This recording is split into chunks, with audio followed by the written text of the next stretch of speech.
Hello, everyone, and welcome to The Courageous Journey. My name is Paula Walters. This episode is Maybe I Was Never Broken. What healing is teaching me about shame, survival, and who I really am.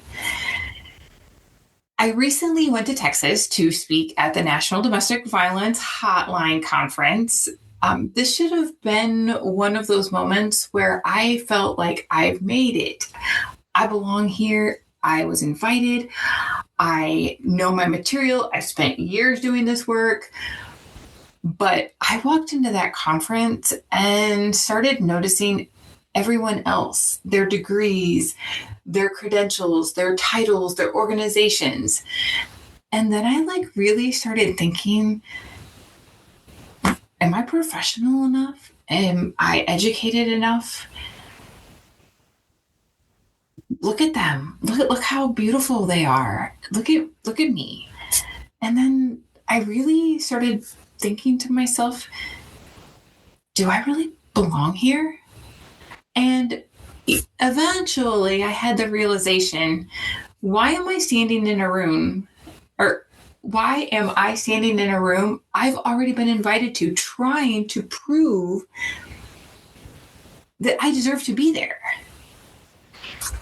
And I realized this really wasn't about Texas or the conference or the people.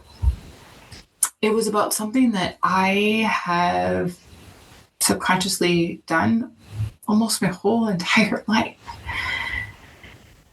I have spent so much of my life feeling the need to prove, to work harder, to take another shift, help more people, learn more, do more, be more useful, be more needed, look better, accomplish something else, keep people happy. Don't disappoint anyone. And underneath so much of that was, am I enough yet? When things went wrong, I often didn't ask what happened here. I asked, what is wrong with me? And so my question for the people listening to this is, how many of us have things that we believe about ourselves today that were actually taught to us by somebody else? And that is where shame becomes a huge part of this conversation that I'm reflecting on this week. Guilt says, I did something I regret. Shame says, there is something wrong with me. Survivors can carry shame about what happened, staying too long, the people that we trusted, unhealthy coping, relationships, our reactions, our bodies, careers, education, parenting, things that we did while we were just trying to survive. Taking responsibility for something I've done is not the same as making that thing my identity. I can say, I did things I wish I had done differently without saying I am a terrible or broken person. And that's why one question has started changing the way I see my entire life, the person I used to be, and the person that I am trying to become. For years, I really got stuck. I got stuck in what is wrong with me? Relationally, medically, spiritually, emotionally. All parts of me wondered that. And now I'm learning to ask, what happened to me? What did I learn because of what happened to me? Did that response once protect me? And do I still need that response to apply today? That completely changes the conversation for me, because suddenly some of the things that I hated about myself are starting to really make sense. And this is where understanding trauma, the brain, and the nervous system become so important for me. And that is why I centered all of the things that I'm doing around this pillar. Because maybe some of my flaws were me learning adaptations. Why did I notice tiny changes in people's moods? Maybe because noticing those changes once mattered. Why did I desperately want people to like me? Maybe because acceptance became connected to safety. Why did rejection feel so big? Why did I stay for too long? Why did I work myself into the ground? Why did I struggle with trust? Why did I feel like I constantly had something that I had to prove? And for years, my answer was because something's wrong with me. And now I understand many of those behaviors had a story. A survival response isn't automatically a personality flaw, because trauma doesn't just only leave us with memories. Our brains and our bodies learn from what happened to us.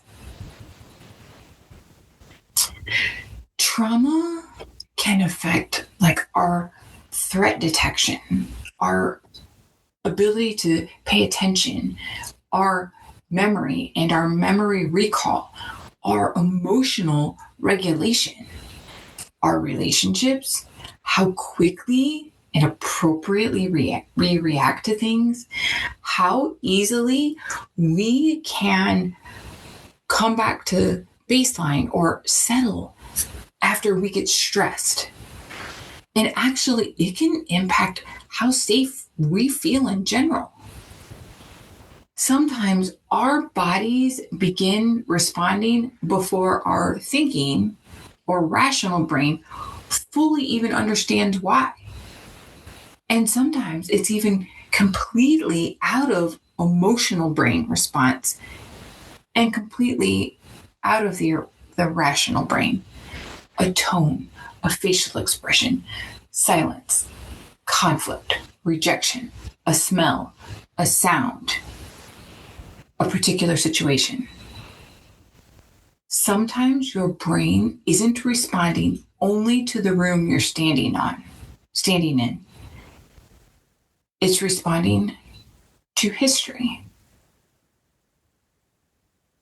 When I was in Texas, I took people on a journey. If you've been to one of my trainings or one of my speaking events, you've probably heard me talk about Bob Evans. That is a prime example. Sometimes the past and the present collide. We have fight, we have flight, we have freeze, and we have fawn. These can be really important survival responses. They aren't necessarily someone's personality. And there's another piece of this that took me a lot longer to understand. Familiar does not always mean healthy. If your nervous system spent years around chaos, unpredictability, and threat, calm can initially make you feel strange. This is why I think why I stayed in EMS as long as I did. The chaos, the adrenaline feeling, all of that is so familiar that I almost felt absent without it. It was so familiar that to have a regular job felt completely unpleasant. I found myself, and you can find yourself struggling to rest or be in quiet spaces. I used to have to sleep with the TV on. I used to have having the pager on open, just constant chaos, staying constantly busy. I could never sit down, waiting for something bad to happen. You're always anticipating problems, and you return to familiar relationship patterns. And that is why, because of my childhood, I repeated the cycles. I found the men who felt familiar. And to be in something normal felt so uncomfortable that I either left it or I created the chaos myself. Now, that doesn't necessarily mean that I wanted the chaos. It just meant that chaos felt familiar. It was home and all I ever knew. Healing can involve teaching our brains and bodies life is different now. And that has been really hard for me. And understanding that has changed the way I look at the previous versions of myself.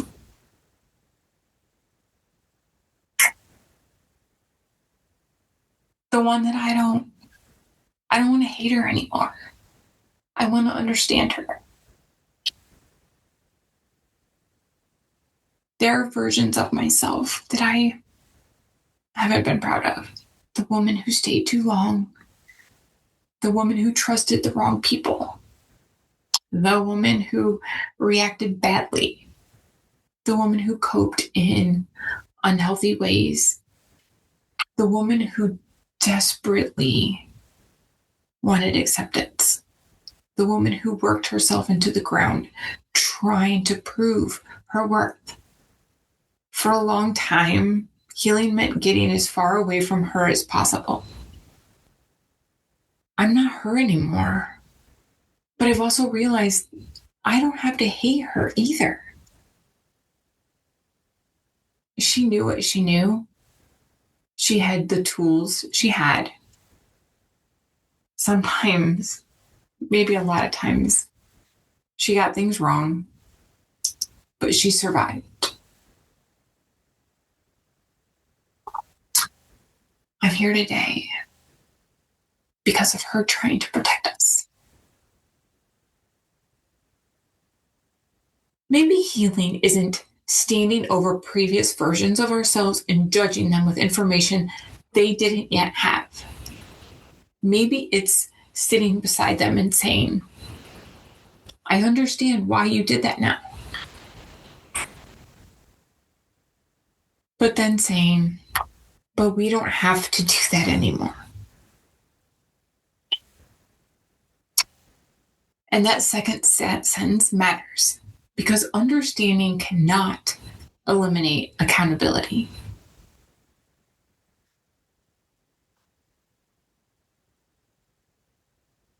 Two things can be true. My trauma can explain my previous behavior. And I am responsible for changing behavior that hurts myself or other people. I can understand why I struggle to trust and learn healthy relationships. I can understand why I people please and learn boundaries. I can understand why I became defensive and learn to listen. I can understand why I stayed and learn when it's time for me to leave. Trauma isn't an excuse to hurt people, but shame isn't a very good treatment plan either. Compassion without accountability can keep us stuck. Accountability without compassion can bury us in shame. Healing requires both. So there I was, standing in that room in Texas. I was standing there comparing everything I didn't have to everything everybody else had. But look at what I brought into that room. Decades of paramedic experience, lived experience, years of studying trauma and brain injury, years of speaking and training, years of surviving, healing, rebuilding, and learning. The ability to connect complicated concepts with real human experience. Different doesn't mean I'm less valuable. And then there was my appearance. Why was I worried about how I looked when my body isn't what brought me to Texas? My story did. My experience did. My knowledge did. My work did. My willingness to stand there and talk about the difficult things did. Maybe I didn't need another credential. Maybe I needed to recognize that I was already standing in that room. Here's what I would like us all to practice this week. If you catch yourself saying, "What is wrong with me?" or "What's going on?" or you start to think something is your fault, stop. Ask yourself, what happened to me? Where did I learn this response? What am I actually trying to protect myself from? Did this once help me? Is it helping me now? And finally, what would I like to learn instead? Maybe healing isn't fixing everything that's wrong with us. Maybe we're people who got hurt, people whose brains had to adapt, people whose nervous system learned to survive, people who made mistakes, people who sometimes carried survival responses from one chapter to another, even though they didn't belong. And now we get to learn something different. We don't have to hate ourselves into becoming healthier.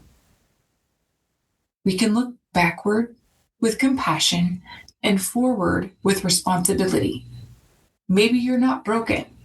Maybe there's simply more to your story than you've yet understood. Healing begins with understanding. I thank you guys for taking this journey with me. And for the people in Texas, thank you for giving me the space and meeting the versions of me over the last 20 years and welcoming her without shame. I appreciate you. If this episode made you think about something that you've spent years judging yourself for, share it with somebody who may need this message too. This week on my social medias, we're continuing this conversation and replacing shame with understanding without removing accountability. Because understanding why we became who we became doesn't mean that we have to stay there. We are allowed to learn something different. And that is the amazing part of the courageous journey. Thank you. And we'll see you next episode. Have an amazing day.